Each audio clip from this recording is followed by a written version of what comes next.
In the autumn of 1553, a prince beloved by an entire empire crossed the plains of Anatolia toward his own father's tent.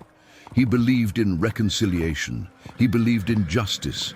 He believed that blood would speak louder than the intrigues of the harem. But what awaited him was not an embrace. It was not forgiveness. It was a trap woven in shadows, by hands that had once been slaves and now moved the destiny of nations. When Mustafa entered the inner chamber, he saw his father seated, motionless, an arrow in his hand. He bowed in reverence. Then he heard the words that sealed his death. From the shadows emerged the mutes, 7 voiceless executioners, bowstrings in their hands. Mustafa fought. He knocked down 2. He nearly escaped. But arms surrounded him. The noose tightened, air vanished, and as his body fell upon Persian carpets, on the other side of the curtain, the eyes of the most powerful sultan in the world remained dry. When the news crossed the camp, silence lasted only an instant. Then came the roar. Thousands of Janissaries, the elite warriors who had sworn to protect that prince, raised their voices in fury. Tents were torn down, weapons were drawn, the empire trembled, and somewhere in the golden chambers of Constantinople, a red-haired woman smiled. She had been a slave.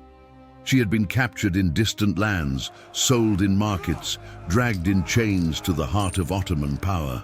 Now, without ever wielding a sword, she had destroyed the heir of an empire. And the echo of that day would cross centuries, marking the exact moment when the greatest power on earth began to crumble from within. To understand how a slave could bring down a prince, one must first understand the world that created her. The Ottoman Empire of the mid-16th century was not merely a military power. It was a colossus stretching from the gates of Vienna to the sands of Egypt.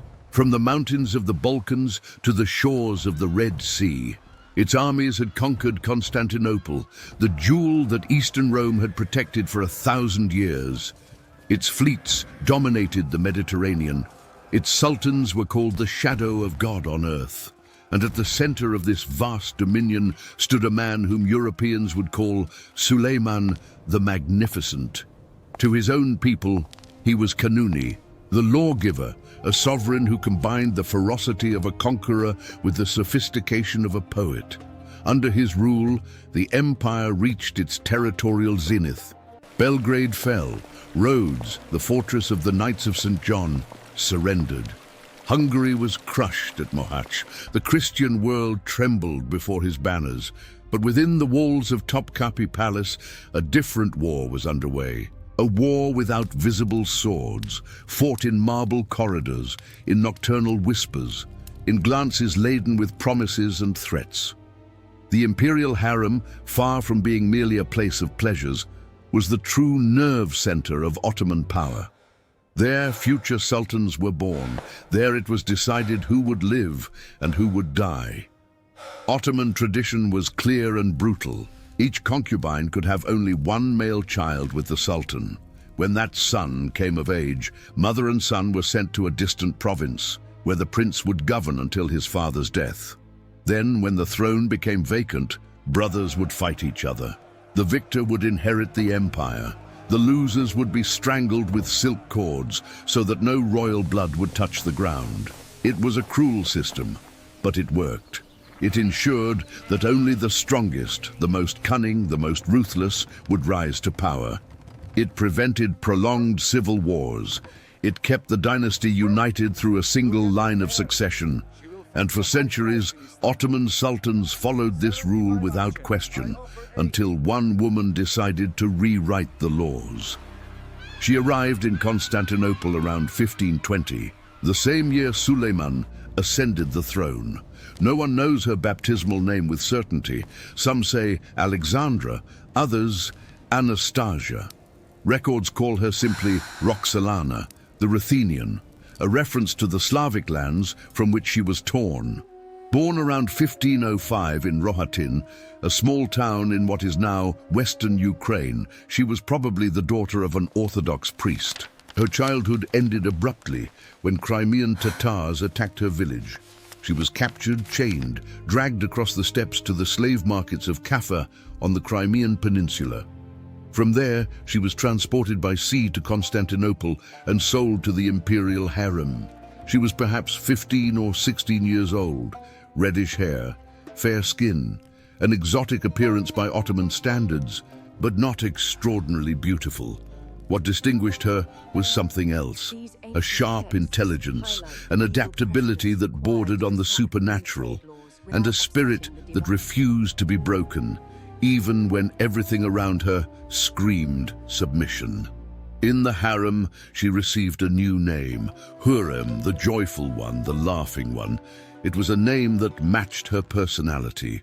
While other slaves wept for their lost homelands, Hurrem learned. She studied the Turkish language, court etiquette, the complex hierarchies of the palace. She observed who held power and who merely pretended to, and she waited for her opportunity. The opportunity came in the form of the young sultan. Suleiman, then 26 years old, became fascinated by the slave with hair of fire, not only by her appearance, but by her conversation. She made him laugh. She challenged him intellectually. She composed poems that answered his own. In a world where women were seen as property, she presented herself as an equal. The relationship between them quickly became something the empire had never seen. Suleiman did not merely favor her, he loved her. And that love would lead him to break every tradition his ancestors had built. The first scandal came when Hürrem gave birth to a second son, then a third, then a fourth. In less than a decade, she had borne 6 children for Suleiman, 5 boys and 1 girl. The rule of one concubine, one son was shattered, courtiers whispered. Religious scholars frowned, but the Sultan did not care. The second scandal was even greater. Around 1534, Suleiman did the unthinkable. He freed Hürrem from slavery and formally married her. For the first time in Ottoman history, a slave from the harem became the Sultan's legal wife. She received the title of Hürrem Sultan, the imperial favorite, a position that did not exist before her and was created specifically for her. The transformation was complete. The girl captured on the plains of Ruthenia was now the most powerful woman in the Islamic world. Her daily income of 2,000 akçes made her one of the richest people in the empire. She corresponded directly with European kings. She patronized mosques, schools, hospitals. Her voice was heard in matters of state that no woman had ever influenced. But all that ascent had a price, and the one who would pay that price was someone who never asked to be in Hürrem's path. Mustafa was born in 1515, 3 years before Hürrem even set foot in Constantinople. His mother was Mahidevran, a concubine of Circassian or Albanian origin who had been Suleiman's favorite before the Ruthenian slave arrived. When Suleiman became sultan in 1520, Mustafa was his only surviving son and therefore the undisputed heir to the throne. The boy grew up under the watchful eyes of an empire that already saw him as the future sovereign. He was handsome, intelligent, brave. At 16, in 1533, he was sent to govern the province of Manisa, following the tradition that prepared princes for power. There he flourished. He administered with justice. He led troops with competence. He wrote poetry under the pen name Mulisi. The Janissaries adored him. The people loved him. European ambassadors described him as the ideal candidate to succeed Suleiman. But while Mustafa shone in the provinces, Hürrem consolidated her power in the capital. And she knew that as long as Mustafa lived, her own sons would be condemned. Ottoman tradition was implacable. When a sultan died, the new sovereign executed all his brothers. If Mustafa inherited the throne, Hürrem's sons would be strangled one by one. The rivalry between the two women, Mahidevran and Hürrem, became legendary. They say they once clashed physically in the harem, scratching, pulling hair until they were separated by eunuchs. Truth or exaggeration, the fact is that Mahidevran was gradually pushed away from court, forced to follow her son to distant provinces, while Hürrem remained at Suleiman's side in Constantinople. But removing the mother was not enough. As long as Mustafa lived, the threat remained. And Hürrem was not a woman to leave threats unanswered. Her most powerful weapon was a man named Rüstem Pasha. Born a Christian in Bosnia, recruited through the Devshirme system that transformed Christian boys into servants of the Ottoman state, Rüstem had risen quickly through the empire's hierarchies. In 1539, he married Mihrima, the only daughter of Suleiman and Hürrem. He thus became the Sultan's son-in-law and his mother-in-law's natural ally. In 1544, Rüstem was appointed Grand Vizier, the highest position after the Sultan himself. Now, Hürrem had eyes and hands in every corner of the empire, and together, mother-in-law and son-in-law began to weave the trap that would destroy Mustafa. The strategy was diabolical in its simplicity. They would not attack Mustafa directly. They would attack his reputation in Suleiman's eyes. The Sultan, now past 60, was increasingly suspicious. His health was declining. Rumors that he could die at any moment circulated through the court. And those rumors fed a dangerous question. What would happen when Mustafa learned his father was weak? Rüstem began sending alarming reports to Suleiman. He said the Janissaries were restless, that they wanted a young sultan to lead them. He said Mustafa was receiving delegations of soldiers who traveled to Amasya, where the prince governed, to swear loyalty.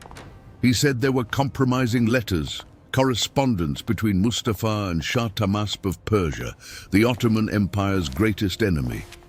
Some of these accusations had fragments of truth. Mustafa was indeed popular among the soldiers. He did indeed receive visits from Janissaries who hoped to see him on the throne.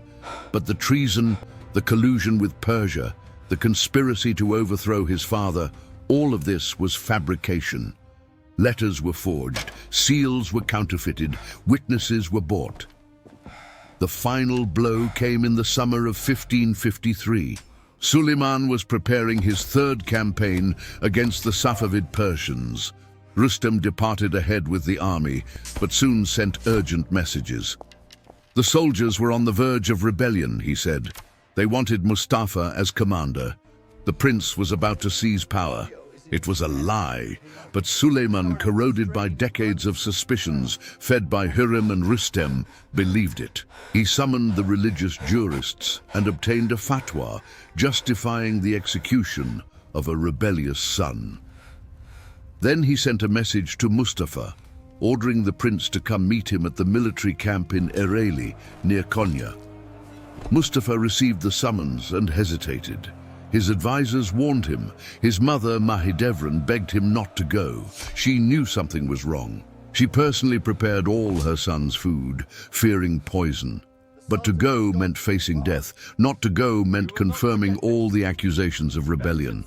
In the end, Mustafa chose honor.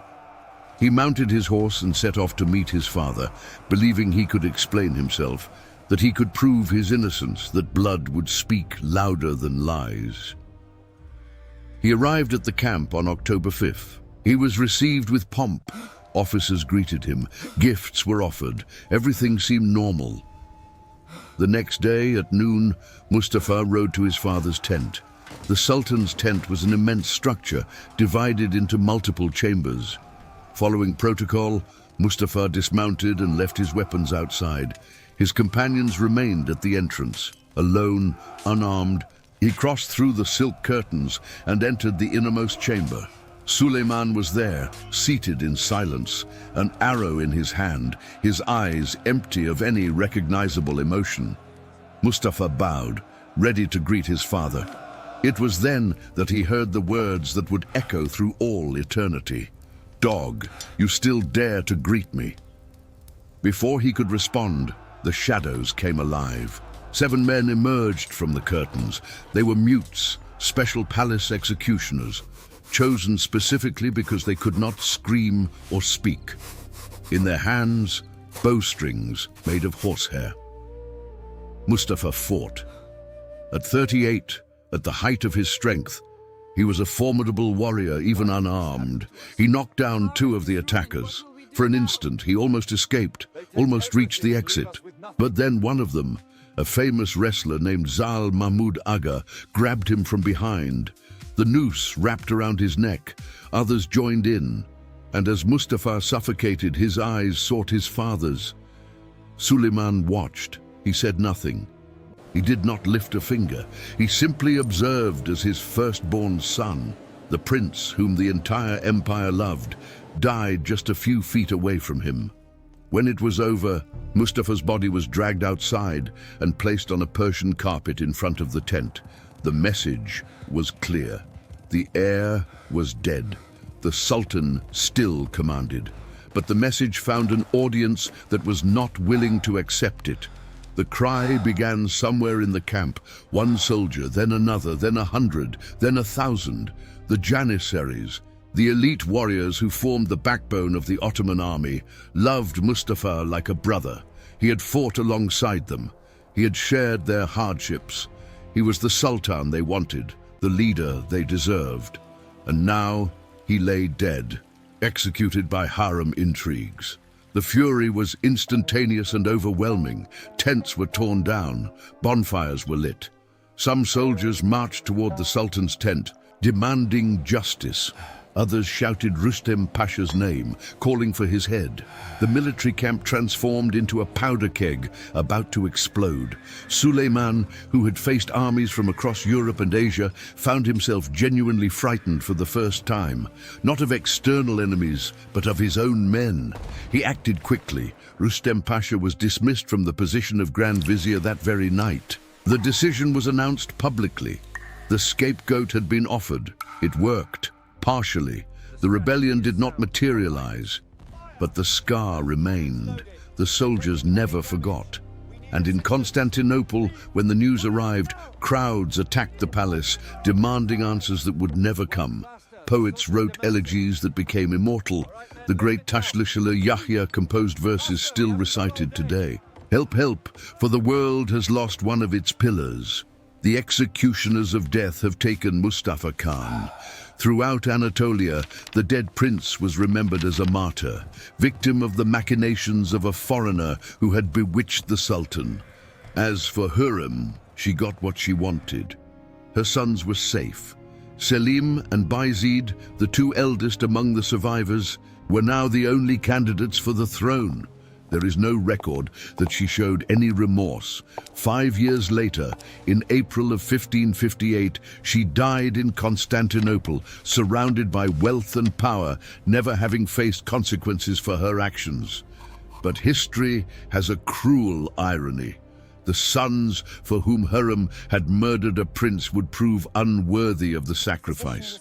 Bayezid, the more capable of the two, rebelled against his brother Selim in 1559, starting a civil war that tore Anatolia apart. Defeated, he fled to Persia, where he was eventually handed over to the Ottomans. In 1561, he was strangled along with his 4 sons by Suleiman's order. A 5th son, a 3-year-old child left behind in Basra, was hunted down and executed later. Only Selim remained. And Selim was everything Mustafa had not been. When Suleiman died in 1566, during the siege of Szigetvar in Hungary, Selim II inherited the greatest empire in the world. But while his father had been a warrior, a poet, a lawgiver, Selim was a hedonist. He preferred wine to battles, pleasures to responsibilities. Europeans called him Selim the Sot. The Turks knew him as Sarhoş Selim, the drunkard. He never led an army in combat. He never composed verses worthy of note.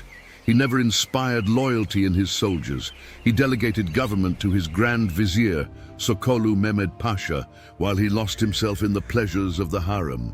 In 1574, he died pathetically, slipping on the wet floor of an unfinished Turkish bath and hitting his head. But before his inglorious death, Selim presided over an event that symbolized the new Ottoman era. In 1571, the Ottoman fleet was devastated at the Battle of Lepanto by a coalition of Christian powers. It was the first major naval defeat for the empire in over a century. The Ottomans rebuilt their fleet with impressive speed, but the aura of invincibility had been shattered.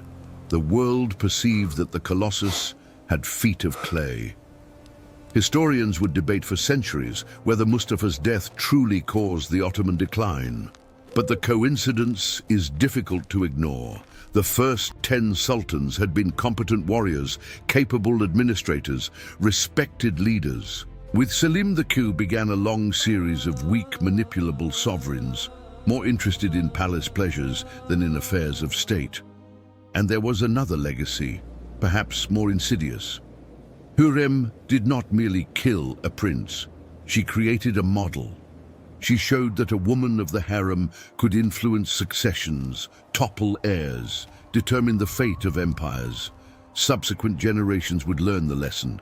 The period from 1534 to 1715 would become known as the Sultanate of Women, an era when mothers, wives, and favorites wielded unprecedented power over Ottoman affairs.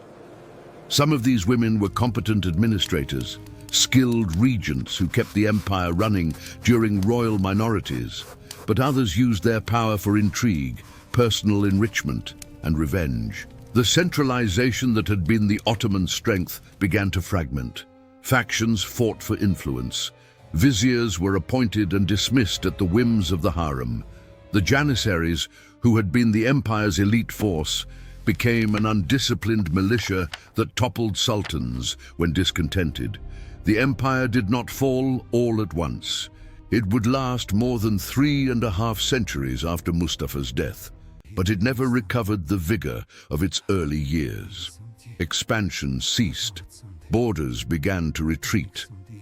And at some point, historians started looking for the turning point, the moment when the tide shifted. Many found that moment in a tent in Anatolia on a day in October of 1553, when a father killed his son to satisfy the schemes of a slave. Mustafa's tomb was erected in Bursa, the old Ottoman capital, by his grandfather's order. But the true tribute came from Selim II, the very beneficiary of his death. When he became Sultan, Selim restored the honor of Mahidevran, Mustafa's mother, who had lived in poverty since her son's death. He built a worthy mausoleum for the brother he never truly knew. Perhaps there was guilt in that gesture. Perhaps there was recognition that he, Selim, would never be half the man Mustafa had been. As for Suleiman, he lived 13 more years after his son's execution. He continued his military campaigns. He continued writing poetry.